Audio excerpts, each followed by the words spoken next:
Hello students, welcome to class 8th and today we are starting the political causes of revolution or the great uprising।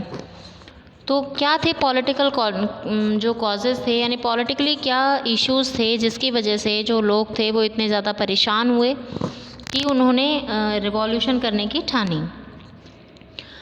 The British policy of territorial annexation led to the displacement of large number of rulers and chiefs। British की policy थी कि इनेक्सेशन किया जाए, यानी कि जितने भी rulers और चीफ हैं उनको हटा करके पूरा जो टेरिटरी है उसको, इंडियन टेरिटरी जो है कंप्लीट, उसको मर्ज कर दिया जाए और उस पूरे मर्जर पर क्या किया जाए, खुद रूल करें वो और खुद अपना रूल चलाएं। The vigorous application of the policy of subsidiary alliance and doctrine of lapse angered the, और सबसे जो बुरा लगने वाला जो इनका एप्लीकेशन था वो थी सब्सिडियरी अलायंस और डॉक्ट्राइन ऑफ लैप्स, जो कि लॉर्ड डलहौजी ने अप्लाई की थी। तो ये subsidiary alliance and doctrine of lapse जो था, इससे लोग जो थे, सोसाइटी के लोग जो थे वो बहुत ज़्यादा गुस्से में आए और रानी लक्ष्मीबाई और Nana Sahib become bitter enemies of British. Rani Lakshmibai और नाना साहेब जो हैं वो ब्रिटिशर्स के बहुत ही बड़े एनिमीज़ बन गए। Led to the revolt in their respective territories, led to the revolt in their respective territories, अपनी अपनी रेस्पेक्टिव टेरिटरीज़ के लिए, उसको बचाने के लिए उन्होंने रिवॉल्ट किया। The annexation of Awadh, Awadh का अनेक्सेशन करने के बाद on grounds of miss government was greatly resented, कि वहाँ पर गवर्नमेंट जो है वो ठीक नहीं है, और इस चीज़ को बेस बनाते हुए उन्होंने अवध को ब्रिटिश इंडिया में मिला लिया। ये बहुत ही दुख देने वाला था। The nawabs of Awadh had always been loyal to the British, Awadh के जो नवाब्स हैं वो हमेशा से ब्रिटिश के लॉयल रहे, और हम ये भी कह सकते हैं कि लाइक अ पपेट वो रहे। The annexation was widely seen as a blatant act of back stabbing by the British, annexation जो था उसको वाइडली देखा गया था एक काले कानून की तरह जो कि ब्रिटिशर्स ने बनाया था। It deeply hurt the sentiments of the company sepoys, और ये जो एनेक्सेशंस किए गए इससे कंपनी के जो सिपॉइज थे, जो सिपाही थे, उनकी भावनाओं को बहुत ठेस पहुंची। Because most of them came from Awadh, क्योंकि इनमें से ज़्यादातर जो लोग थे वो अवध से आते थे, ज़्यादातर जो सैनिक थे वो अवध से थे। Moreover even under the new regime, और अंडर द न्यू रिज़ाइम, नए रिज़ाइम के अंदर अगर हम देखें तो कोई भी जो पीजेंट्स थे, even under the new regime people of Awadh get no relief from oppression, उन्हें कोई भी रिलीफ नहीं मिला। पीजेंट्स को हायर रेवेन्यू अब देनी पड़ती थी और ज़्यादा टैक्सेस उन पर लगा दिए गए।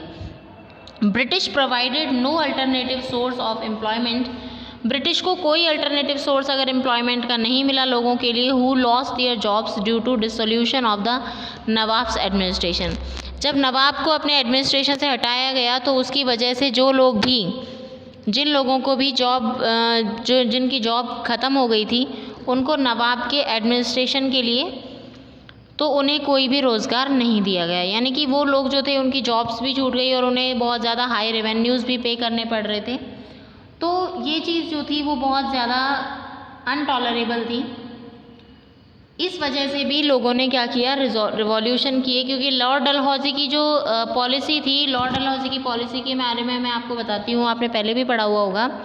लॉर्ड डलहौजी की पॉलिसी थी कि कोई भी अगर जिसके पास भी कोई भी किंग है, अगर वो बिना सन के, यानी कि बिना, अगर उसका कोई पुत्र नहीं है, उसके बिना मर जाता है, तो उसको पुत्र को गोद लेने का अधिकार नहीं है, यानी कि वो गोद नहीं ले सकती, और उस राज्य को किस में मिला लिया जाएगा, ब्रिटिश इंडिया में मिला लिया जाएगा। तो इस पॉलिसी से तो लोग बहुत परेशान हो गए थे। अब हम बात करते हैं सोशल कॉजेज़ की। ऐसे सोशल कॉजेज़ क्या थे?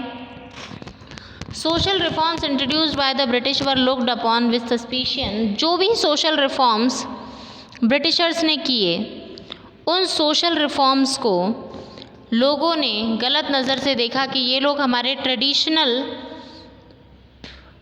ट्रेडिशनल मेथड्स में इंटरफेरेंस कर रहे हैं। रिफॉर्म्स सच एज, जैसे अबॉलिशन ऑफ सती, क्योंकि इससे पहले जो आप पिक्चर में देख रहे हैं, ये देखिए पिक्चर में आप देख रहे हैं, ये जो सती है, सती प्रथा है, अगर किसी के हस्बैंड की डेथ हो जाती है तो उसकी वाइफ को भी जिंदा आग में जल जाना पड़ता है। तो इसका अबॉलिशन करवाया गया और इसके अबॉलिशन कराने को लोगों ने किस नज़रिए से देखा?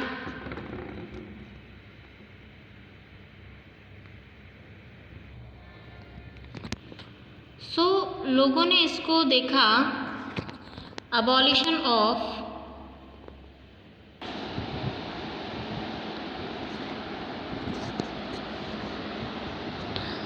Abolition of Sati, legalisation of window remarriage. Window remarriage यानी पहले जो था विडोज़ की रीमैरिज नहीं हुआ करती थी। एक्सटेंशन और वेस्टर्न एजुकेशन, फिर वेस्टर्न एजुकेशन को भी एक्सटेंड किया जाने लगा। वुमेन की एजुकेशन पर ज़्यादा ध्यान दिया जाने लगा एज एग्जाम्पल फॉर इंटरफेरेंस। तो उन्होंने इसको अपने सोशल कस्टम्स में इंटरफेरेंस समझा कि हमारे सोशल ट्रेडिशंस को जो ब्रिटिशर्स हैं वो क्या करने की कोशिश कर रहे हैं, ख़त्म करने की कोशिश कर रहे हैं और हमारी परंपराओं को ख़त्म करने की कोशिश कर रहे हैं। तो इससे भी जो लोग थे वो बहुत ज़्यादा नाराज़ हुए। The social discrimination faced by Indians due to the British attitude of racial superiority also led much to resentment. और जो भेदभाव किया जाता था, जो डिस्क्रिमिनेशन किया जाता था इनके द्वारा, जो ब्रिटिशर्स जो डिस्क्रिमिनेशन करते थे हिंदूज़ में और क्रिश्चियंस में, और हिंदूज़ यानी इंडियंस के साथ बहुत ही ख़राब जो बिहेवियर था वो किया जाता था। तो extension of western education, women were looked as a example of educated Indians were denied promotions and, और जो एजुकेटेड इंडियंस थे उनको प्रमोशंस और अपॉइंटमेंट्स जो थे हाई ऑफिसेज में वो नहीं दिए जाते थे, क्योंकि वो सब सिर्फ ब्रिटिशर्स के लिए ही होता था। जो हाई अपॉइंटमेंट्स जो होते थे वो सिर्फ ब्रिटिशर्स के लिए ही होते थे। दिस टर्न्ड देम अगेंस्ट, इसी वजह से जो इंडियंस थे वो ब्रिटिश के अगेंस्ट हो गए और ग्रेट अपराइजिंग हुई। नेक्स्ट हम बात करते हैं रिलीजियस कॉजेज़ की। तो रिलीजियस कॉजेज़ क्या थे? देखिए, a major cause of outbreak, revolt के आउटब्रेक होने का एक मेजर कॉज था was the fear among the people that the British government was determined to destroy their religion, कि लोगों में ये डर बैठ गया था कि जो ब्रिटिश गवर्नमेंट है वो उनके धर्म को बिल्कुल ख़त्म करना चाहती है and convert Indians to Christianity, और इंडियंस को क्रिश्चियंस में चेंज करना चाहती है। द इंक्रीजिंग एक्टिविटीज़, और जो इंक्रीजिंग एक्टिविटीज़ थी क्रिश्चियन मिशनरीज़ की एंड द एक्चुअल कन्वर्जन्स की, और इंक्रीजिंग, और बहुत ज़्यादा जो क्रिश्चियन मिशनरीज़ थी वो हिंदूज़ को क्रिश्चियंस में चेंज कर रही थी, उनको धर्म परिवर्तन करने के लिए बहुत ज़्यादा जोर भी दिया जा रहा था, because they are compelled to the force of British, क्योंकि वो मजबूर थे ब्रिटिशर्स के फोर्स के आगे। The actual conversion made by them were taken as a proof of his fear, और जब ये ऐसे बहुत सारे कन्वर्जन हुए यानी लोगों ने जब अपने धर्म बदले तो इस चीज़ से उनका डर जो था वो सही साबित हो गया। The policy of taxing land belonging to temples and mosques lent further support to this idea, और ये टैक्सिंग लैंड्स यानी कि ये जो पॉलिसीज़ हैं जो कि टेम्पल्स और मॉस्क्यूज से रिलेट होती हैं, lend further support to this idea, इस आइडिया का उन्होंने सपोर्ट किया। The belief that their religion was under threat, और ये विश्वास था कि उनका रिलीजन जो है, उनका विश्वास ऐसा था कि अब उनका रिलीजन जो है वो खतरे में आ चुका है, यानी उनकी धार्मिक भावनाओं को ठेस पहुंची। इसी वजह से सारी जो सोसाइटी है वो एक साथ उठ खड़ी हुई और ब्रिटिशर्स को उन्होंने रिवॉल्ट के ज़रिए अपनी जो पावर्स हैं उनको दिखाना चाहा। Next topic is military causes. अब देखिए मिलिट्री कॉजेज़ क्या थे। Indian soldiers formed 7/8 of total British, यानी कि 7/8 पार्ट जो था पूरी ब्रिटिश ट्रूप का, उसमें ज़्यादातर जो सैनिक थे वो किसके थे? इंडियंस के थे, यानी ज़्यादातर जो सोल्जर्स थे वो इंडिया से थे। As they were an integral part of the Indian society, जैसे कि वो इंटीग्रल पार्ट थे इंडियन सोसाइटी के, they too suffered the consequences of the oppressive British rule, वो बहुत ज़्यादा सफ़र कर रहे थे ऑपरेसिव ब्रिटिश रूल में। Besides they had their grievances, बहुत ज़्यादा उनके दुख थे, यानी कि उन्हें प्रॉपर सैलरीज नहीं दी जाती थी, उन्हें ब्रिटिश सिपाहीज से कम सैलरी दी जाती थी, यानी ब्रिटिश सोल्जर्स को उसी काम के लिए सैलरी बहुत ज़्यादा और इनको बहुत कम दी जाती थी। Indian sepoys were looked upon as inferior beings, उनको तो बिल्कुल घटिया लोगों की तरह देखा जाता था। And treated with contempt by their British officers, और उन्हें ब्रिटिश ऑफिसर्स की तरह ट्रीट किया जाता था। They were paid much less than the British soldiers, बहुत कम पेमेंट मिलता था। All avenues of the promotion were closed to them as all the higher army posts were reserved for the British, जितनी भी higher army post थी वो Britishers के लिए रिजर्व कर दी जाती थी। There were other specific and more immediate causes, और भी बहुत सारे पैसिफिक और इमीडिएट कॉजेज़ थे for the discontent among the sepoys. Discontent जो सिपाहीज जिसकी वजह से ये लोग असंतुष्ट थे। एनेक्सेशन ऑफ अवध, जब एनेक्सेशन हुआ अवध का तो भी इनकी फीलिंग्स को काफ़ी ठेस पहुंची। They were also influenced by the general fear, और वो जनरल फियर की वजह से भी बहुत ज़्यादा इन्फ्लुएंस थे that their religion worn is danger, कि उनका जो क्योंकि सिपाहियों को ज़बरदस्ती और फोर्सफुली रिलीजन्स जो हैं वो दूसरे रिलीजन्स को अपनाने पर फोर्स किया जा रहा था। The order that forbid the sepoys from wearing caste, और वो ऑर्डर यानी सिपाहीज को कास्ट और सेक्टेरियन मार्क्स यानी कि अपनी जाति के जो नेम के पीछे अपनी जाति का लगाना, ये जैसे सरनेम वगैरह लगाना, ये अलाउड नहीं था, उनके लिए मना किया हुआ था। So also the act of 1816 के एक्ट में which required the new recruits to travel overseas, जब नए रिक्वायरमेंट की बात आई, नए रिक्रूटमेंट्स की बात आई कि ओवरसीज़ के ट्रैवल करने के लिए यानी कि समुद्र पार यानी कि अदर फॉरेन कंट्रीज़ में जब ज़रूरत आई तो हिंदू सिपाहीज जो थे उन्हें ही उनके पॉपुलर हिंदू बिलीफ के अकॉर्डिंग वो वहाँ पर गए। Travel across the sea led to a loss of cast,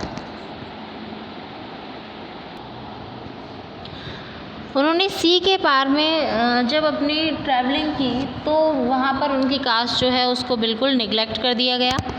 another cause of sepoy discontent was the withdrawal of the foreign service allowance which the sepoys were getting for fighting outside the country. दूसरा cause जो था सिपाहीज के असंतुष्टि का, डिसकंटेंटेंट का, कि उन्हें foreign service allowance से withdrawal कर दिया गया, जो सिपाहियों को गेटिंग फॉर जो फाइटिंग आउटसाइड द कंट्री यानी कि कंट्री के बाहर अगर वो लड़ रहे हैं तो कंट्री के बाहर लड़ने के लिए उन्हें जो अलाउंसेस दिए जाते थे उस चीज़ के लिए उन्हें बिल्कुल मना कर दिया गया, और ये चीज़ जो थी वो उनको पसंद नहीं आई और ये उनके डिसकंटेंटेंट का कारण बनी। तो नेक्स्ट जो हमारा टॉपिक है that is immediate cause, and the immediate causes will be read in the next video. So thank you, have a nice day.